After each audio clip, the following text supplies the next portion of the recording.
Hello, this is the Storybook Africa. Unions in France plan to paralyze life in the country by shutting down schools, setting up picket lines, and holding rallies throughout cities in response to President Emmanuel Macron's unpopular pension reform. They talk about recreating the spirit of 1995, when Jacques Chirac's government requisitioned tourist boats on the River Seine to ferry commuters to work and backed off a pension overhaul after weeks of strikes in the metro and elsewhere. But unions' ability to bring chunks of the Eurozone's second biggest economy to a halt and force governments to backtrack is not what it used to be. French strikes have become less frequent, less disruptive and less successful, leaving some unions groping for relevance. Changes to the pension system in 2010 and 2014 prompted protests but were adopted. Macron says the French must work longer to put the pension system on a sounder financial footing. Unions say funds can be found elsewhere and are counting on the fact that France's early retirement age and generous pension benefits are deeply cherished. What we're hearing from people on the ground is that there is going to be massive mobilization, said Eric Cellini, an official for the hardline CGT union at TotalEnergies said. Two-thirds of people polled by Odoxa considered strike action to be justified after the government unveiled the plan to raise the retirement age by 2 years to 64. Cellini said unions were expecting donations to top up strike funds for workers whose pay gets docked. We're getting a lot of questions from people that usually don't strike about what they need to do.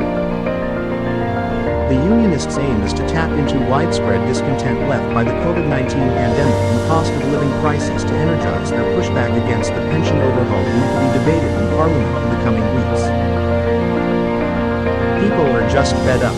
When we talk with co-workers, they're disgusted that they will have to keep going for another 2 or 3 years, said Simone Legendre, a member of the CFE-CGC union that represents white-collar workers, who were striking this week over wages outside an LCL bank and will join the pension strike too. The largest union, CFDT, has issued a general call to halt work and join protests, describing the day as a starting point. Walkouts are expected at refineries and fuel depots operated by TotalEnergies and ExxonMobil's local union.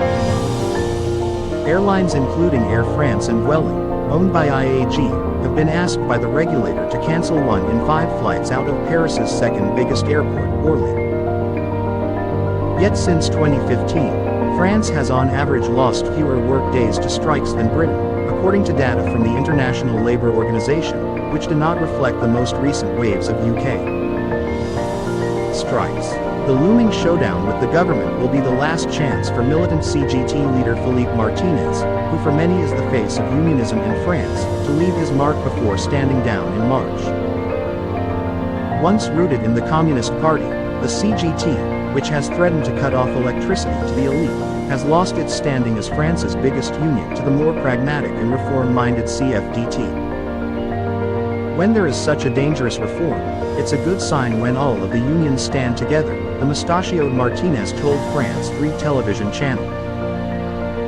Macron has already stared down one wave of strikes over his pension plans in 2019, though that first reform push fell by the wayside as the government focused on tackling the COVID outbreak and saving the economy.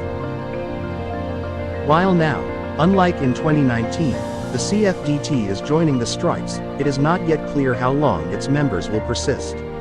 The strikes are going to snowball over time, undeniably, said union official Thomas Cavell with the CFDT's Railways branch. Workers who were on the front lines during COVID are going to get hit by the reform. It's unfair. A 2007 ban on wildcat walkouts and restrictions on strikes to guarantee minimum public services have limited unions' abilities to wear down government's reform ambitions. We have no illusions, Legendre, the CFE-CGC union member, said.